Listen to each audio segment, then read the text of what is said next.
When I started this concept of lessons from last time, my initial thought was, let me get as many people from the mortgage industry to talk about how difficult '08 was, '07 was, and like how they got through it. And what of those lessons can they use now going through a difficult time in mortgage again? But the more people I interview, the more I find out there's a lot more than mortgage out there where people have dealt with things, have worked their way through things, have fought their way through things, and have some lessons that we could all learn and not just mortgage related, but really about life. And so it was a very easy thing for me to think through, who do I know that has battled things deeper than I will ever battle, and then put that list together. And one of my first people that came to my mind is this guy right here, Brian Marquez. Thanks for joining the program. Thanks for having me on. Can I call you Quez? Do we need to even go into that? Like, I've had many nicknames over the year. Quez is one that you started. Did you start it? I don't remember. I did. I think you're the only one who still calls me that. Oh man. Well, you're the only one. My daughter just named her car Spike because I told her that that's what you nicknamed me back in the day. And so she wants to carry on that nickname. So that still exists. Yeah. Well, I talked to my parents and I said, yeah, I saw Ken the other day. And they look at me, their heads tilt, and they go, Spike? Yes. Yeah, Spike, Beeve, whatever. We'll have nicknames. So for those listening, this Brian Marquez, I'm going to just talk about you for a second, like you're not even here. So when I was a child, we moved a lot. I was in 20 schools. I don't even know if I've told you this, Quest, but I was in 20 schools by the time 20 houses by the time I was 20. And my life was moving schools just about every year and having to make new friends. And a lot of that was, for me, what formed my personality and helped me, I'm looking at the positive side of it, helped me learn to make friends really fast and like know that I need to get my friend group right away. But the most difficult transition for me of all of that moving around and jumping into new schools was junior high, which back then was 7th and 8th grade. And in 6th grade, I went to a school and I was switching districts to go to a junior high in a school that I didn't know anybody but my brother. And so I got into band camp during the summer to play drums. And the first guy I met was you, Brian Marquez. And I was scared to death of going to a middle school. I was scared of a guy named Mark Schmidt, who I was pretty sure wanted to beat me up for something I had apparently done. And everybody felt that way. Yeah, totally. I just thought I was going to get my butt kicked pretty much right away. I had heard the rumors of people getting canned in garbage cans and taped in lockers and all those fears. And I immediately met you, Brian, during the summer. We completely connected. You had a drum set. I remember me playing We Built This City on Rock and Roll in your upstairs and right outside the room. I could still picture it in my head. The room was kind of, you turn right to the room, and then if you go like at the top of the stairs, and then if you go left, there's the Atari, which was the first ever Atari I played, was at your house. So you had that Atari money back then, living in the Crossings, I believe, in Concord, California. And so that was like that was the beginning. You had Atari money. That was the beginning of like me forming relationships that ended up being really that was my stabilizing force, was, being in the band. I just told Mr. Rideout how much he did for me. I sent him a message, like that relationship that we formed, the relationship we had with all of the other people in the band kind of kept going and really exists to this day. So that's a bit of a background. I'm not going to get into us getting caught sneaking out and having our bikes taken by the cops. Yeah, but there's a lot more stories that we won't dive into. But all of that was like, that's kind of our formative years and getting through high school, and neither one of us ended up getting our butts kicked, I don't think. I know I didn't. I think you stayed pretty safe. Not we're good. Emotionally, that's a whole nother story. Totally different. Just trying to stay alive back in high school. But then we took separate paths. We always stayed in touch. Facebook really helps with that. But there was a moment when you and I would like comment on Facebook pages, here and there, and we'd connect every now and again. When I was in Boise, we'd see each other. And then all of a sudden I noticed on Facebook, you had posted a bit of a change in your life. And I kind of want to spend time there because I know that listeners don't have anything close to what you went through. And so I want you to give us a little bit of like, what was that? What happened? And then I'm going to ask you questions about like, I still to this day don't know how you held it together during that time. And I know that it was a struggle, but I really want to spend this time together talking through when life turns a different direction than you had thought it was gonna. How do you get through things that you can't control? No, it's like, okay, I know the story I want to tell, but it's like, where do I begin? Do I Mhm. start 3 years ago when it all came to a head, or do I go back to the original? I'll just start 3 years. So we're actually in the anniversary season because this all went down about 3 years ago. I was working for FedEx. I was a ground driver. This is a very hard job to do. If you're a driver out there, you have my respect. So I was driving my truck. I had just gotten married 3 weeks prior to this day. So married 3 weeks later, I'm in my truck, I'm driving, and things start getting really bright and I'm feeling off. Kind of like you feel hungry, maybe thirsty, you're not really sure, but something is definitely off. Um, so I pull over to my next stop, which happens to be a Walgreens, and I just sit there for a second, and it's really bright. Grab my sunglasses. Doesn't help much. I stand up to go get the package out of the back of the truck. Next thing I know, I wake up. I'm on the floor of the truck, and there's blood everywhere. So I panic. The first thing I do is I call my boss and say, "Yeah, I got a problem. I'm not gonna be able to finish my delivery today." You're like, sorry, boss. I hope it's okay, but I've got an I'm issue. I'm blacked out. I wake up from being blacked out, covered in blood. My first call is to my boss and not to 911. Right. Yeah, that's my dedication. Yeah, it is. Then I call my wife. So basically, what had happened is when I was young, I was hit by a car. I was in a car accident when I was 8. A blood transfusion saved my life, but it also gave me hepatitis C because they didn't screen for that back then. I didn't realize I had that till I was 28. Spent 7 years going through all different kinds of treatments trying to fight it. Finally got rid of the hep C, but my liver was already damaged. So I had stage 4 cirrhosis. That means your liver is just covered in scars and it doesn't work the way it should. But at that time, my GI doctor said that your liver will still function. It's functioning now. As long as you don't do any more damage, it should be fine. Because the liver regenerates. So what happens with the hep C, it attacks the liver, it hurts it or whatever, and then it regenerates, but it leaves scar tissue. So the whole thing was covered in scars, and it looks like a big black. You can Google it if you want. I'm probably not gonna. I would. I wouldn't. So what happened was because of the liver wasn't working, blood couldn't pass through it normally. So the body finds alternate routes, and that causes hypertension. So there's extra pressure on the esophagus. Mm-hmm. And the esophagus has like a mesh around it. And that extra pressure pushes in. So if you know those balls, it's got like a net on it, the squeezy balls. Yeah. Yeah. And when you squeeze them and they kind of come out the little holes. Mm-hmm. Yeah. Yeah. It's just like that.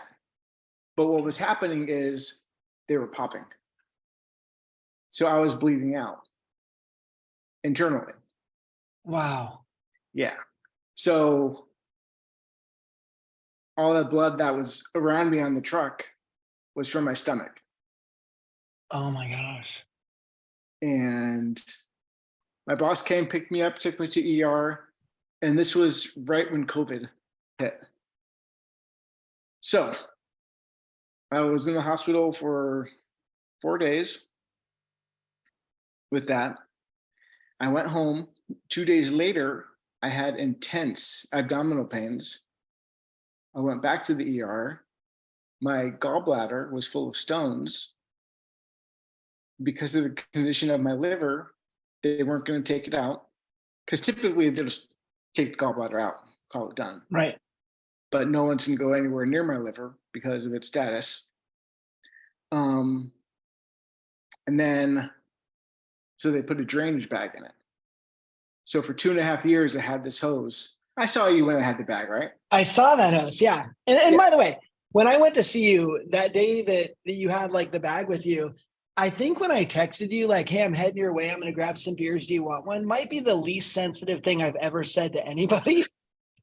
You have a liver problem. And I'm like, dude, you want some beer? Like, what a friend.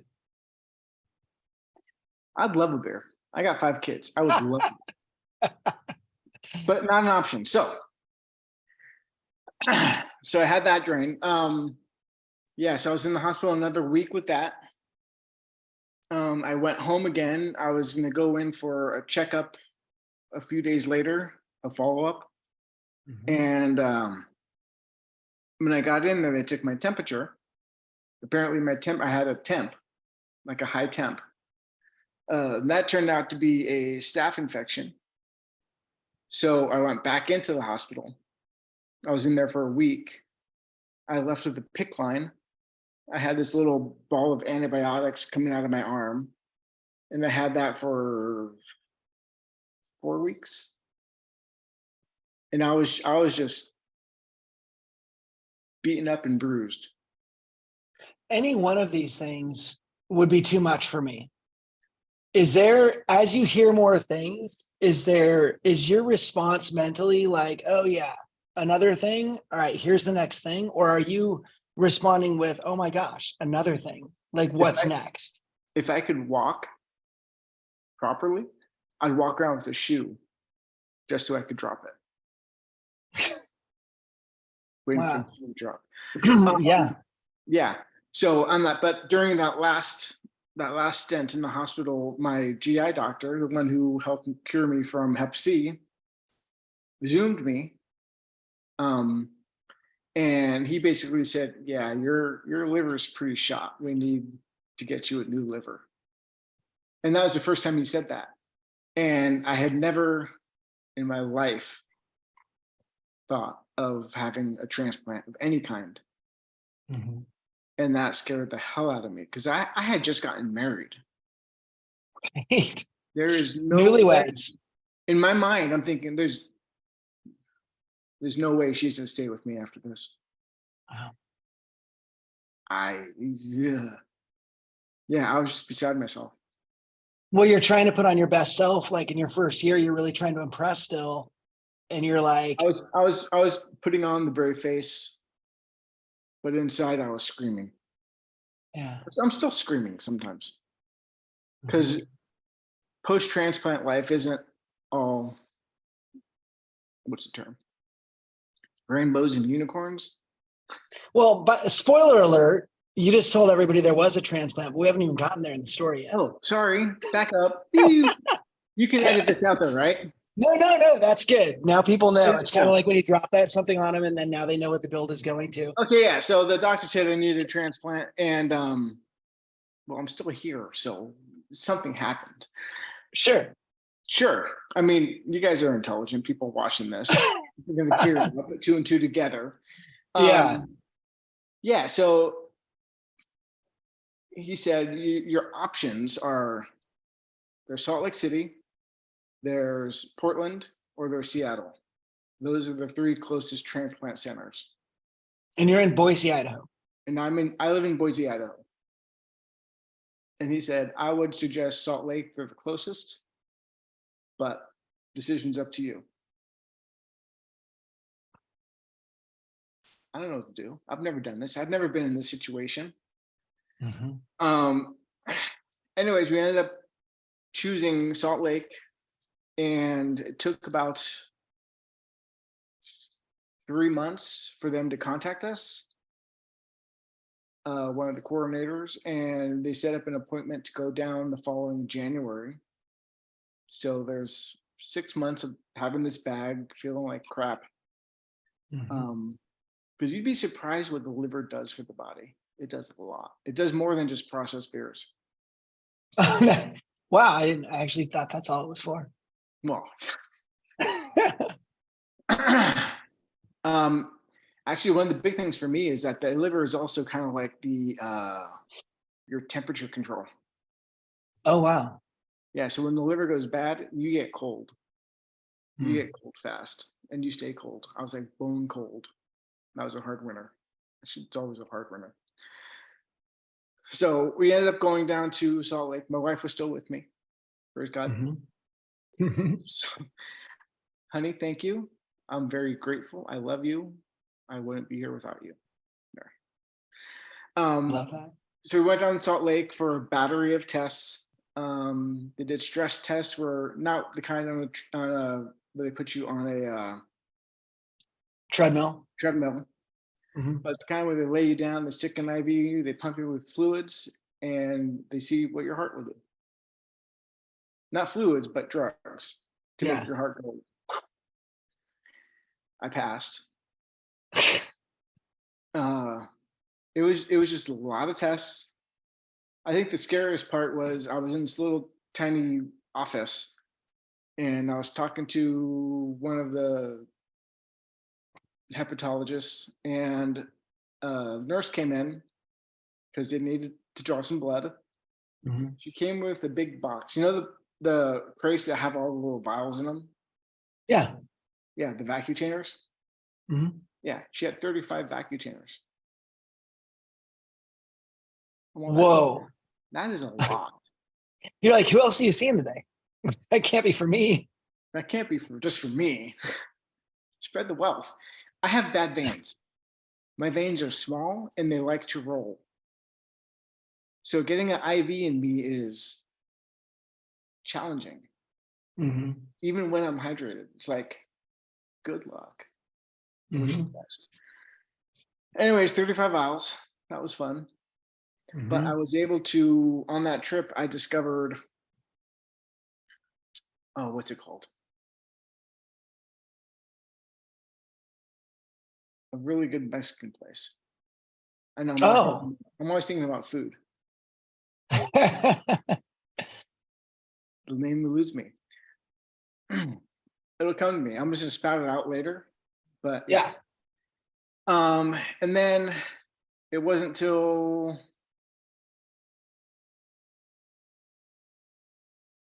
the following September that they actually put me on the transplant list. So you go through all this stuff, not even knowing if you're going to make it on the transplant list. Because didn't you say, I think you told me this a year ago or so, you have to be healthy enough to get a transplant, but sick enough to need one, right? Yeah, it's kind of a catch-22. They rank you, well, there's many different factors they rank you by, but one of them is called a MELD score. MELD, MELD, you can Google that. And basically they look at different numbers from your lab results, and they throw them into a mathematical calculation, and it gives you a number. 0, your liver is working perfect, no problems. 40, you're done.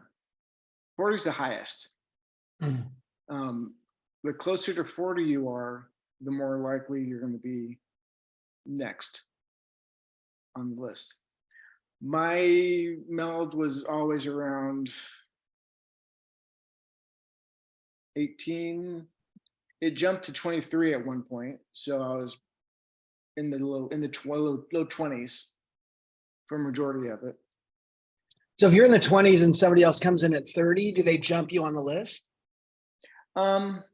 It's not the kind of list where, like, it's not like a line that you see at Starbucks, where I showed up first, I'm next in line, right? Type of thing. Because the factors they look at body size, they look at gender, they look at your MELD score, they look at blood type, liver size, liver condition. Are you willing to take a not perfect liver? A refurbished or they're all refurbished. I mean, right. That's a good point. But are you willing to take a liver that might be infected with hepatitis C? Or you might. Oh, wow. because that's easy to treat now. Right. When I had it, it was a bear to take care of. Right. It was called an interferon treatment with like ribavirin, and it was miserable. It's like a salvage title. You're like, are you accepting one with a salvage title where it's been in an accident before and it's not? That's what I'm looking for. Yeah, kind of. So a lot of factors have to go into place, even to get you like on that list. So that when a liver comes up, you would be the one to receive this liver. Right. It's not, that makes sense that it wouldn't be a line. It makes sense that like a liver is only going to be a perfect match for a certain, small group of people. Right. And then availability depends on where you're at geographically. Right. Since I was in University of Utah, there's to a certain zone. So the donor would have to be from that area in order for them. And this isn't like a kidney where I could just like give you part of my liver and it would regenerate. This is like you need a liver that they do it's called a live donor. Okay. You're talking about where they take part of the kidney, half the kidney from the donor, and then graft it onto the recipient. I was not eligible for that because one of my other shoe drop moments was I had a clot in my portal vein. If you look at the liver, there's two halves. There's a right lobe and a left lobe, but then there's this portal vein going right through the middle. And I had a big clot in mine, which is typical. So that kind of worked against me, worked for me. It worked against me where I wasn't eligible for a live donor. It worked for me because they had me on blood thinners, which raised my MELD score. Oh, so, nice. I mean, kind of. Yeah. It's, I don't argue. I figure they've been doing this a lot longer than I have. So right. I just go with it. So you get on this list, they're tracking all of your stuff. They're looking at you constantly. You don't know at what point are you going to get better. During that time before you found a donor, and I want to talk about that because that's a fascinating story. But during that time, you wake up every day. Is it just like, let me do business as usual, or is every day pretty dark? I make sure my phone's always charged. I have talked to so many people about renewing my auto insurance, my auto warranty. Oh, because you're answering the phone. Because I answer every call. They said we're going to be calling you from, probably it's going to be an 801 number. It might be from the hospital. It might be a personal cell phone. We don't know. Because they might be home. They might be sleeping. It might be in the middle of the night. It could come anytime. So you answered every single phone call for that period of time? Every single phone call. Wow. Thinking that like, maybe this is the one. How much disappointment was that? Like, are you constantly disappointed? It's brutal. Yeah. Because the phone rings and you go, I'm not ready. Wow. Because I also knew that once it was go time, plan on spending at least 3 months in Salt Lake City.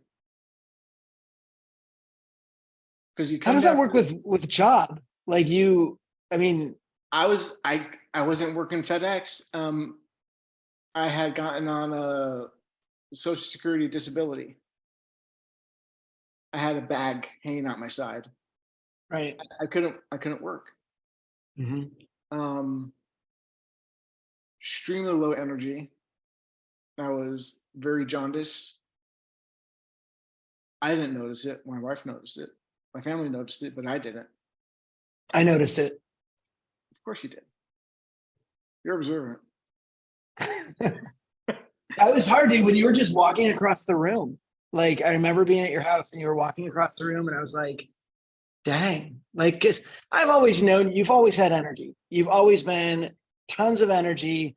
You have great conversations. Like, you've always been like easy to hang out with. Just, it's hard when, like, I always think about when Avery's our youngest and she's always had more energy than anybody I've ever met. And when she's sick, it's like, you just want to start crying because all of that life that she brings, you're like, wait a second. Like, it's so obvious when it's not there. And that, like, I saw you struggling and I saw you keeping your, like, you were still smiling. And yet I could see, you know, physically you were like just hanging in there and rolling to the next day. It was a day-to-day thing. I couldn't plan too far in advance just because you didn't know. Right. Yeah. One of the other side effects of having a defunct liver, is you tend to, I guess you could say you retain water. You build up fluids. It's called ascites. It's a technical term. And for some people, it's really extreme to the point where they tap them like a beer keg and drain them. Oh gosh. When I was in the hospital the second week, they tapped me and they took off, I think it was 5 or 7 liters of fluid. Whoa. Like I was bigger, but my whole stomach was gone when they did that. It was like instant weight loss. It was great. Did you weigh yourself before and after? No, I was all bent out of shape in a hospital bed.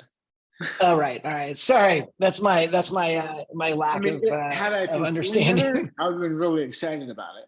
Right. You were down for that moment Yeah. in a hospital. Yeah. Okay.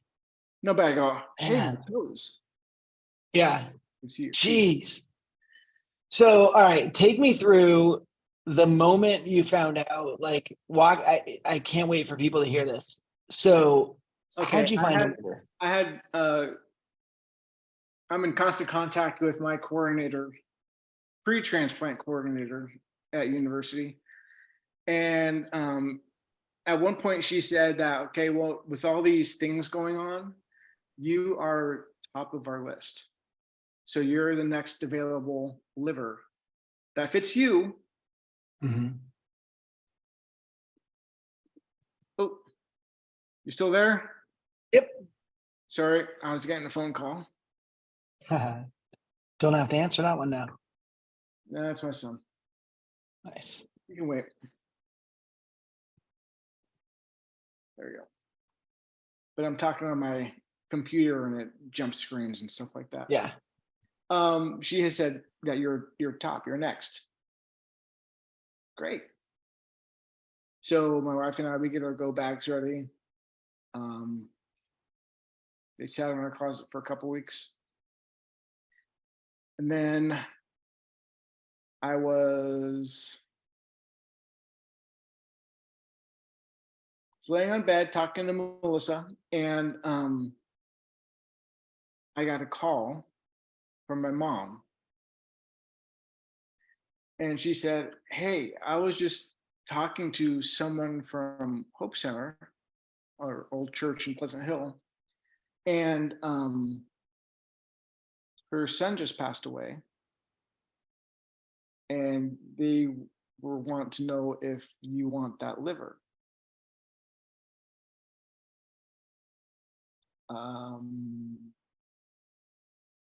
Obviously, yes. Right. Start there. But I don't think it works that way. I don't think you can do that.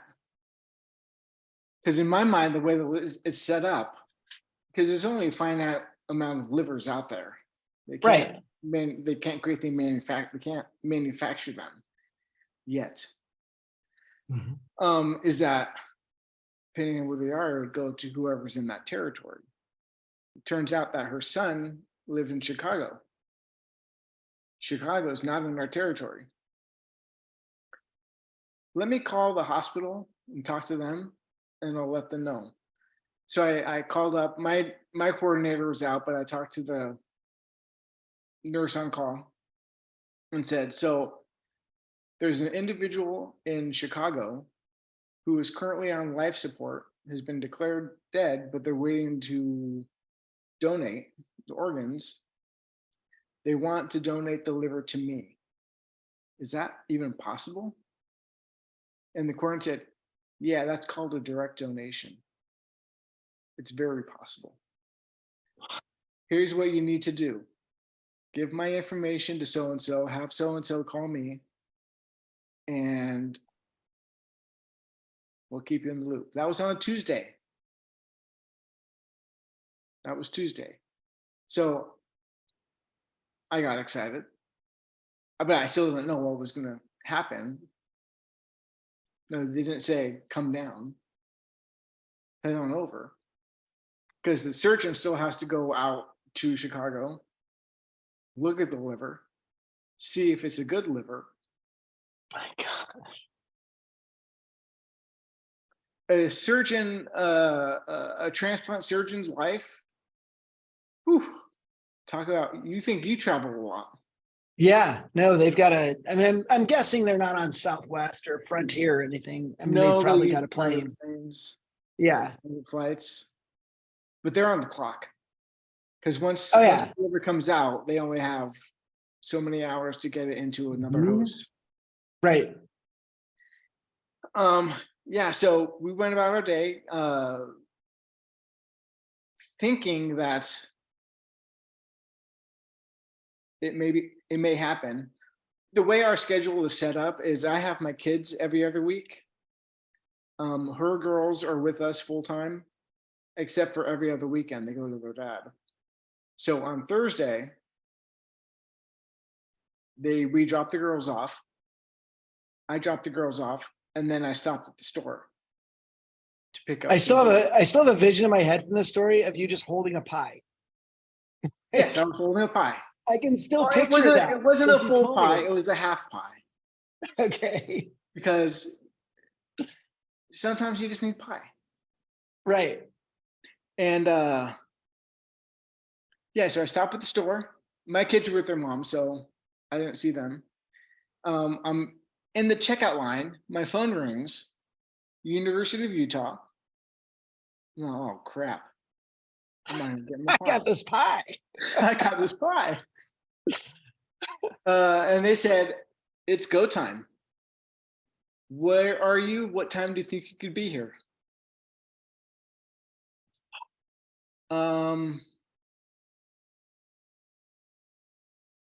Because my wife was still at work.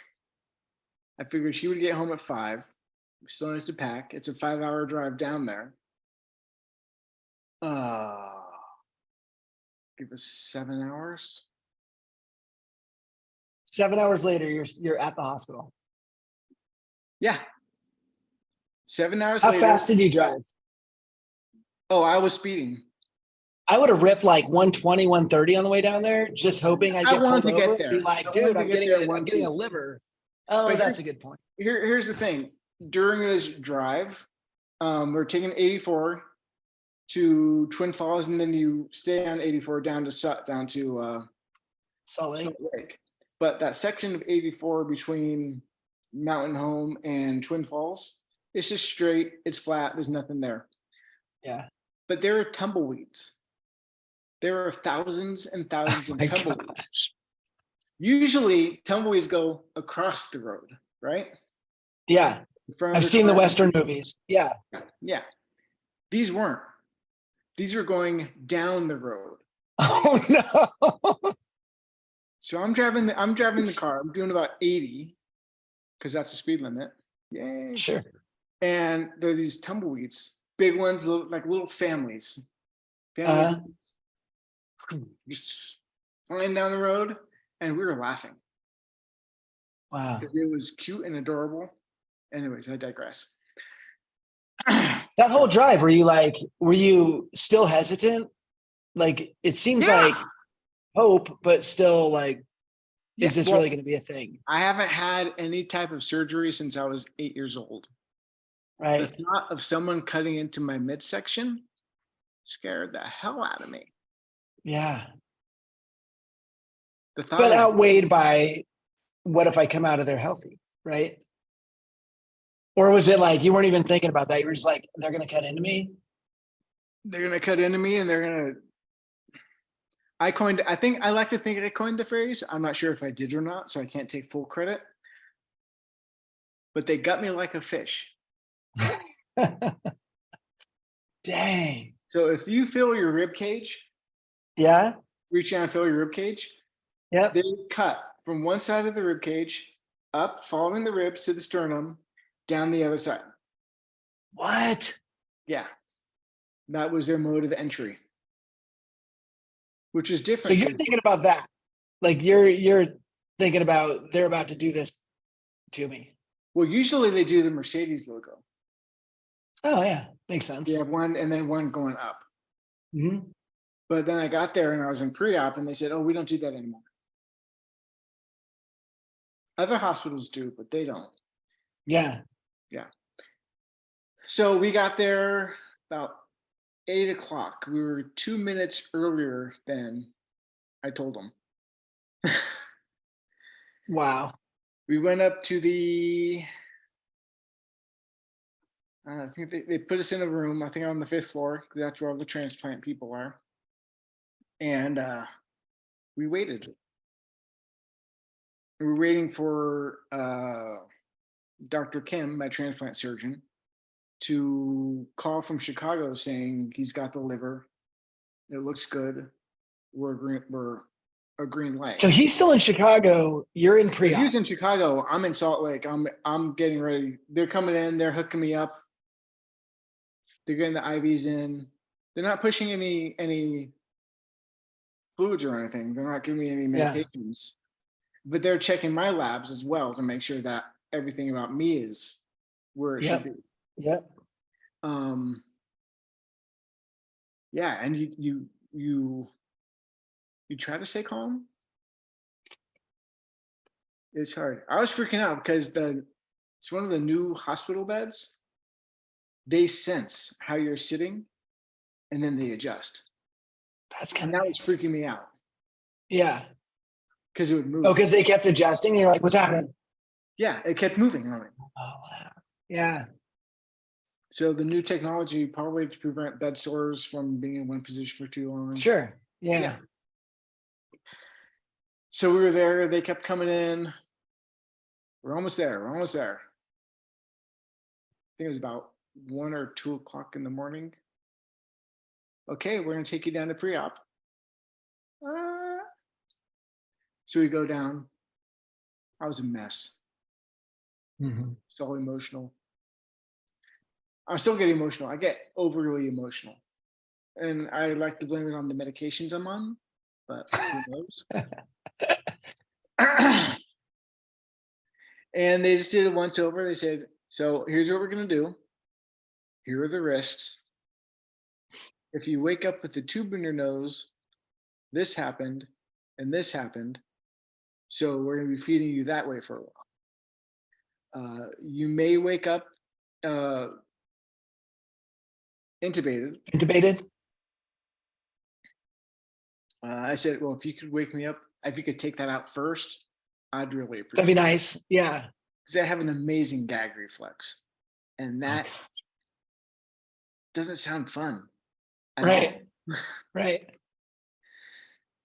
So they took me in, and the surgery room was actually quite big.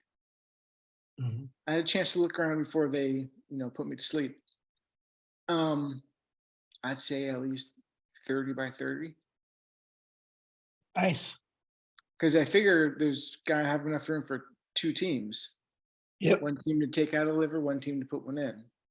Mm-hmm. And yeah, I tried to give them my phone. Can you take a picture of my old liver? Yeah, totally. Did they? They wouldn't do it. Boom. Sure. They wouldn't do it because this is not sterile. Oh man. Yeah, I think that's probably the least sterile thing ever. So makes sense. Hey, just so you know, fun fact, the cleanest surface in your house is your toilet seat. I've heard that. Yeah.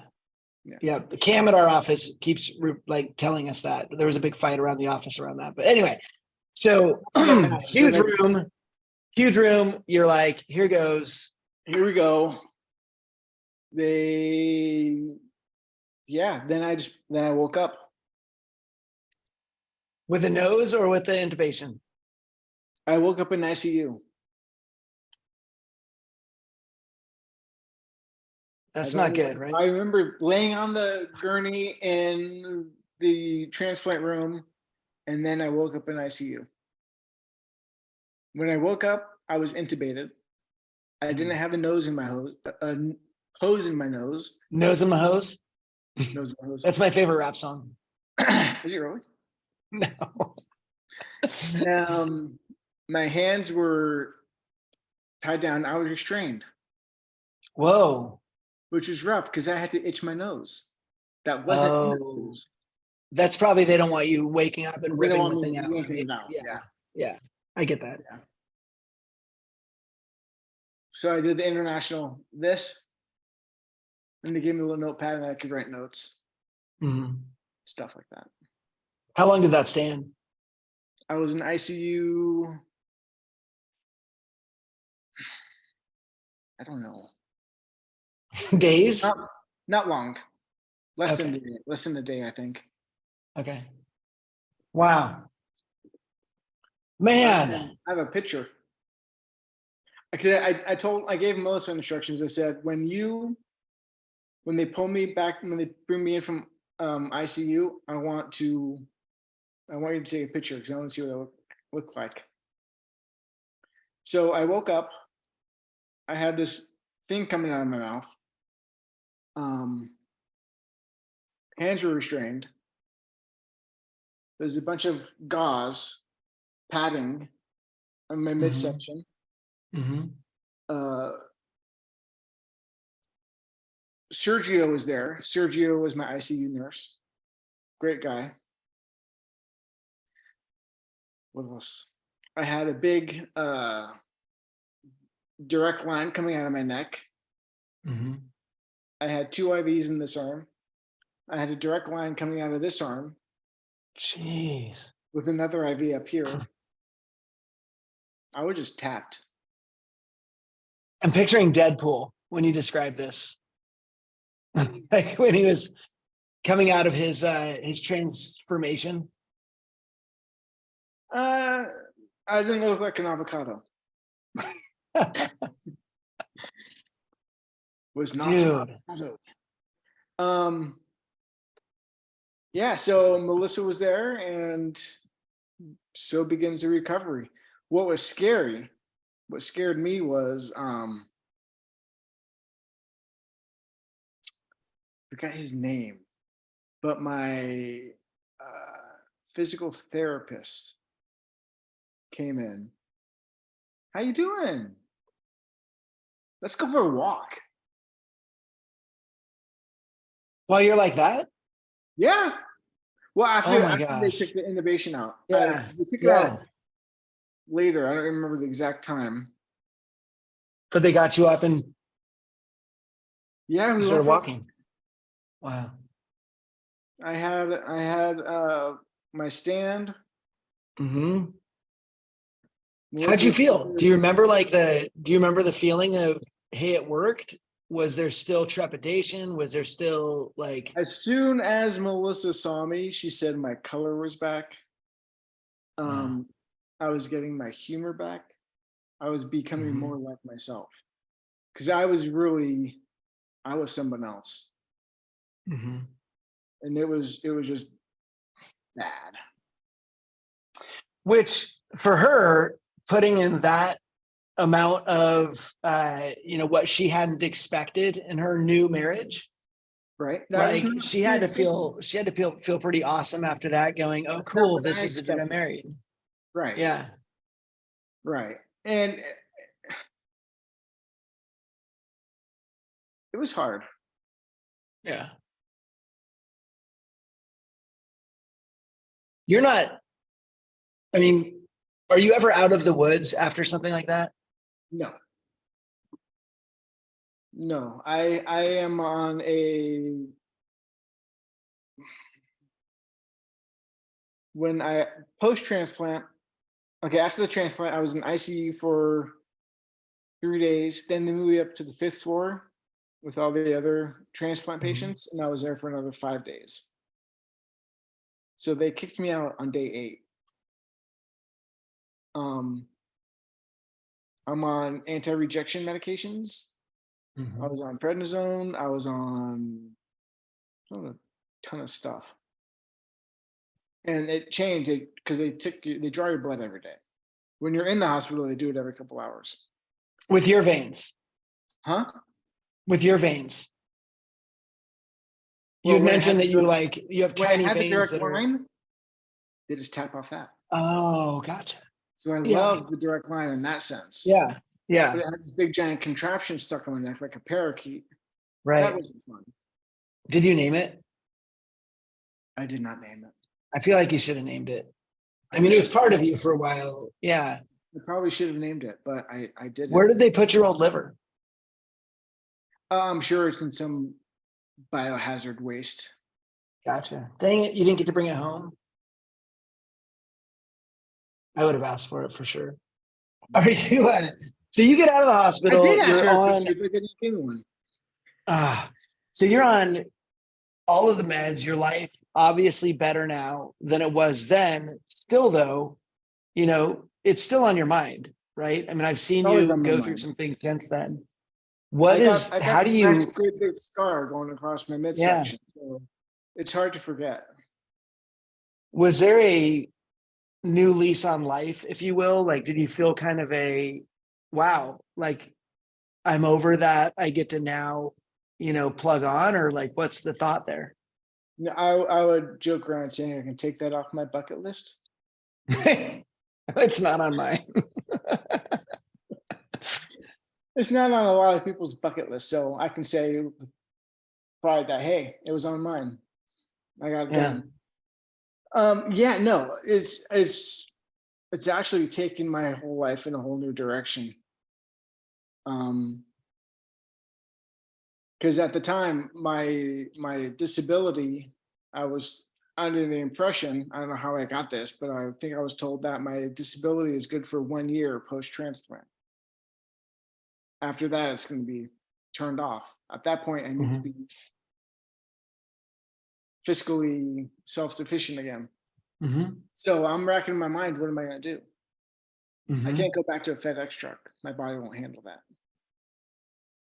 And I was trying to figure it out. And one of the things that I noticed when I was in the hospital was the guys that come and push you from your room down to imaging or lab or wherever, the medical transportation specialist, whatever their name is, whatever their title. That seems like fun because you get to talk to people, you get to meet them. I have a unique ability to relate to them. I have a punch card for several of the hospitals locally here for all their machines. I almost got bingo. I'm close. Nice. So I was looking into doing that. The only position available was a night shift. No, I'm still weak and I still get tired a lot. Not as bad as before, but it happens. So I can't do an all-nighter. Right. So I'm just looking at stuff that I can get involved with. And I came across a program to become a medical assistant, which is kind of like a nurse, but not quite. It's a nurse, an MA, and then a CNA. You see CNAs all over the place, certified nursing assistants. MAs are medical assistants. We work directly under a doctor. So I got into school for that in December. And I was really nervous about that because the last time I was in school, academic school, I did not do well. For some reason, me and school never got along. Yeah, same. But for some reason now, I'm doing great. I'm acing everything, not acing, but I'm getting high marks. I'm on the dean's list multiple times. And it's different because I can relate to all the stuff we're learning, almost. I have to ask though, like, If I went through what you went through, I would never want to walk into another hospital or doctor's office again. I'd be like, I'm checking out. I'm not even going back for anything. But you, what is behind that for you? Like, what's driving? Because those two things you said, both of them are in a hospital. I don't know. I don't know. I've been in the system for, I mean, knee deep in the system for the last 3 years. And when you get that integrated, it kind of becomes part of you. Like Yeah. if you were flipping houses and you were buying houses again and again and again,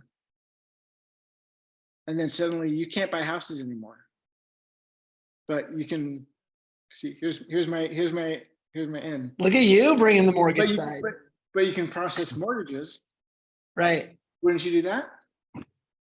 It's not quite. Yeah, but I think of it more like if you foreclosed on and then you went back to work for a lender, like that's more of an equivalent, I think, of you had such bad experiences there, but there's got to be something that's you wanting to be around it. I have a unique ability to relate to patients. You want to help them go through what you went through. Yeah. Yeah. So now I'm looking at, I graduate in August, but in July, I started my externship. And I think I'm probably going to end up going with ear, nose, and throat doctor. Wow. Only because I don't have one. I got everything else. I'm in school, we go through the general stuff. Yeah. So we've done geriatrics, pediatrics,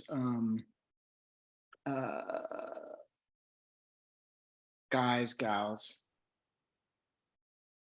We didn't do podiatry, but just the body, the lungs, cardiovascular, this different kind of stuff. And I'm relating to all this, the gastro stuff. I'm all, it's liver. I know. We talk about different medications. I know that one. I've been on that one for a while. Wow. I got to argue the side effects of that one because that's not actually accurate.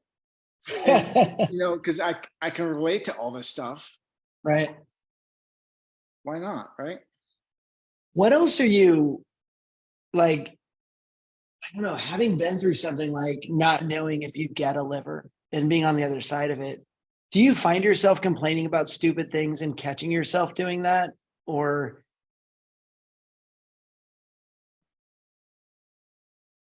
I see a different perspective on things.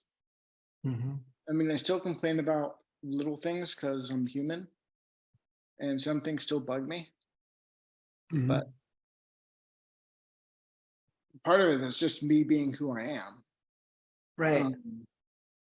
But if you're in traffic, you're not thinking in traffic, well, hey, I'm alive to be in traffic. You're like, this guy needs to stop driving like an idiot. Like you're still that guy needs to put his phone down, stop driving like an idiot. Oh, wait, that's me. Damn it.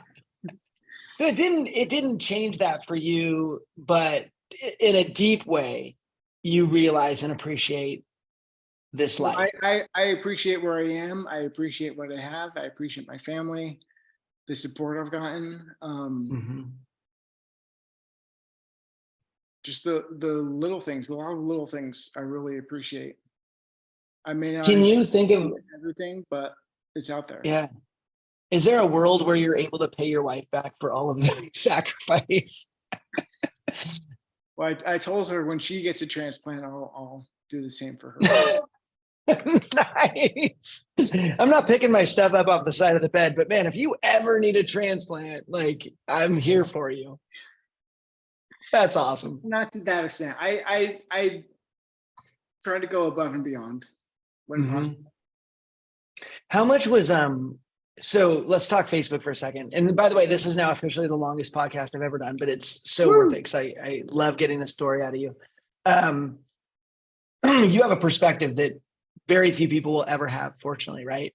But talking about like Facebook and its involvement in your healing, both emotionally and physically.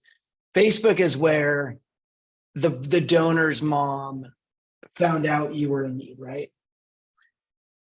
My mom has been posting my updates for a while. She put a post about me needing a liver.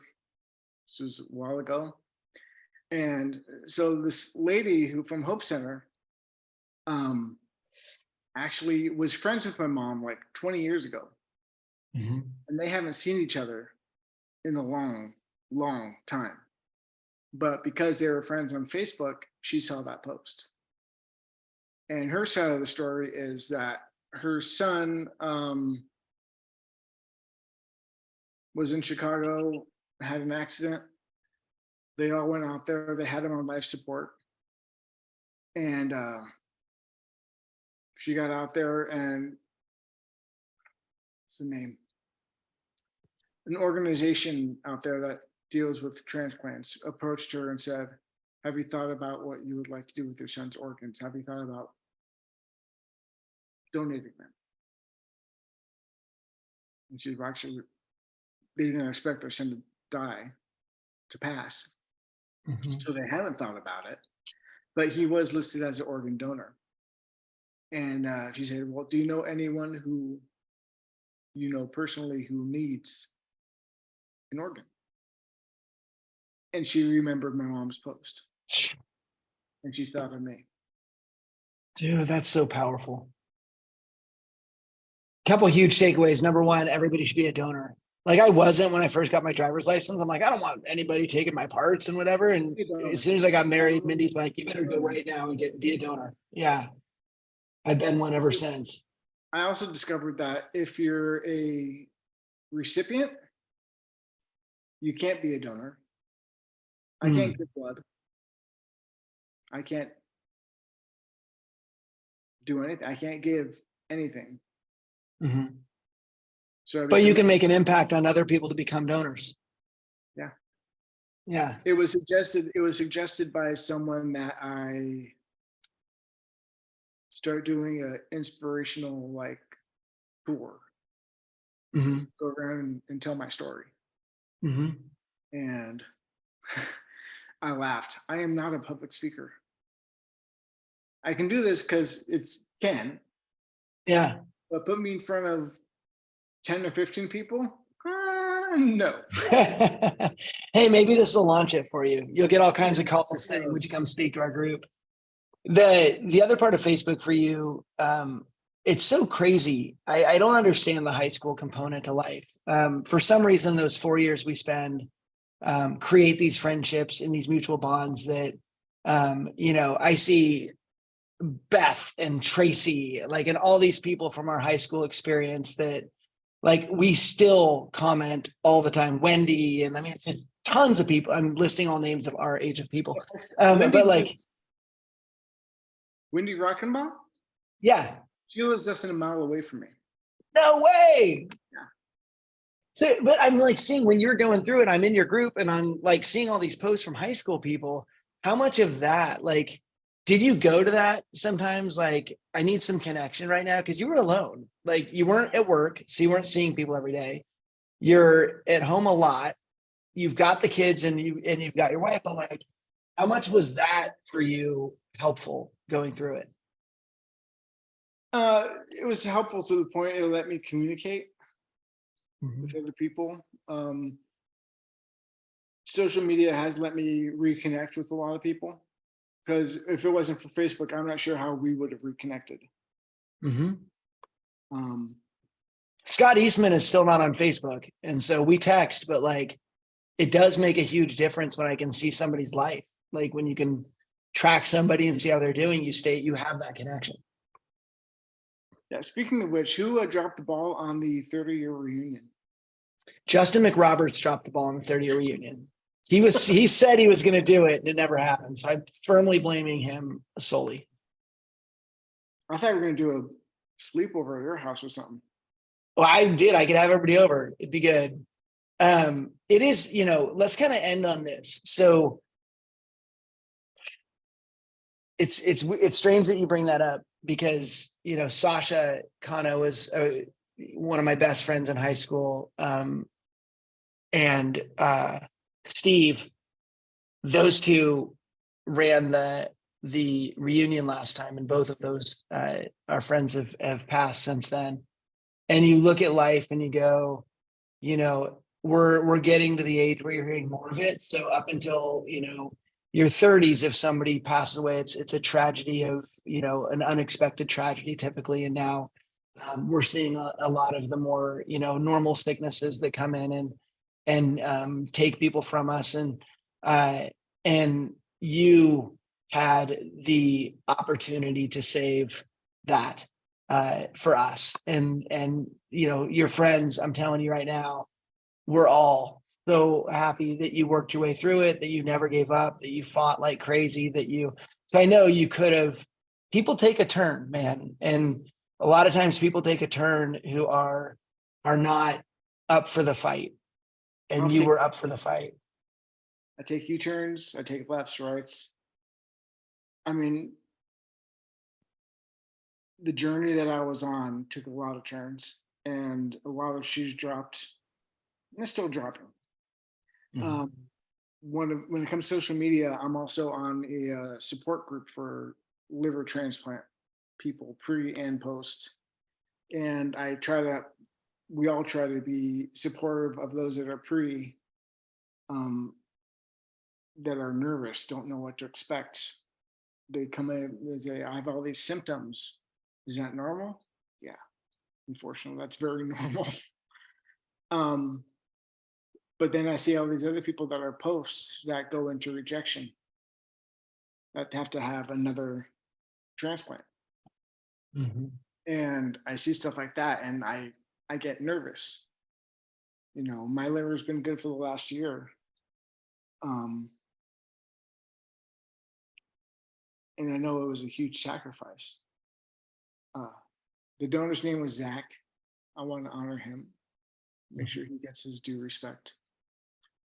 He was 6 years behind us, but he went to Hope Center too. Oh, wow. So he was in the group. And it's funny because like Frank Galeotto. Yeah. You remember Frank?